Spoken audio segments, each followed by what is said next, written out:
Knock at the Cabin ou La cabane isolée est le nouveau film du réalisateur M. Night Shyamalan.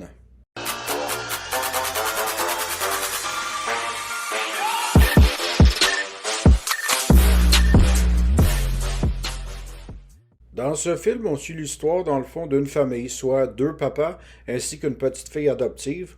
Ceux-ci se retrouvaient en vacances tout simplement, voir du bon temps en famille, mais comme dans tout bon film de suspense, rien ne va plus. La petite fille se fait interpeller par un homme du nom de Léonard, joué par Dave Bautista. Celui-ci essaie, dans un sens, au prime abord, d'amadouer la petite fille. Dans le fond, elle se lie d'amitié avec Léonard et par après, dans le fond, elle a commencé à être inquiète à cause des pseudo-questions que celui-ci pose à l'enfant. Quelques instants plus tard, eh bien, non seulement Léonard veut rentrer par infraction chez la famille, mais également trois autres personnes. Et celui-ci lui dit ces mots suivants. Vous avez été choisi, dans le fond, pour essayer de tout faire pour éviter l'apocalypse. Vous êtes la famille ultime, vous allez devoir faire un choix du genre qui va avoir des répercussions parce qu'en ce moment, c'est la folie totale. C'est un film à bas budget et qui est en huis clos. Ce que j'ai beaucoup apprécié dans le film, c'est vraiment ça. La performance de Dave Bautista, on peut dire qu'on se rapproche plus près de sa performance de Blade Runner 2049 plutôt que la performance de Drax, le ricaneur dans Gardien de la Galaxie Volume 2. On voit vraiment comment que le film a été tourné, je veux dire la caméra dans un sens. Il y a beaucoup de plans rapprochés, il y a beaucoup de plans sur la famille, il y a un sentiment d'urgence, donc c'est certain que ça va pas plaire à beaucoup de monde.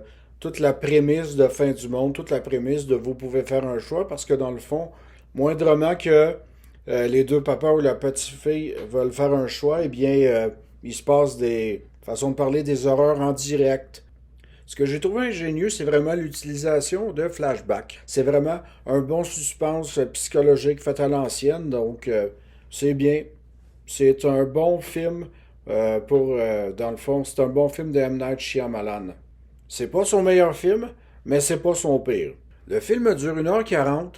Ça peut paraître relativement court, mais de la façon que le film est fait, on a l'impression d'avoir une fin ouverte, ou plutôt que c'est un film à analyse du genre, on prend tel personnage sur les quatre, ou plutôt les deux parents ou la petite fille, et ce que j'aime là-dedans, c'est qu'on étudie vraiment la façon de penser de chacun et chacune, dans le fond, qui font partie de ce film-là. C'est vraiment super parce que autant Dave Bautista essaie d'apporter son message, autant même un des pères est plus créatif, l'autre est plus sûr de lui, autant la petite fille se demande, OK, dans quel calvaire on s'est embarqué. Donc, c'est un bon film pour étudier les personnages.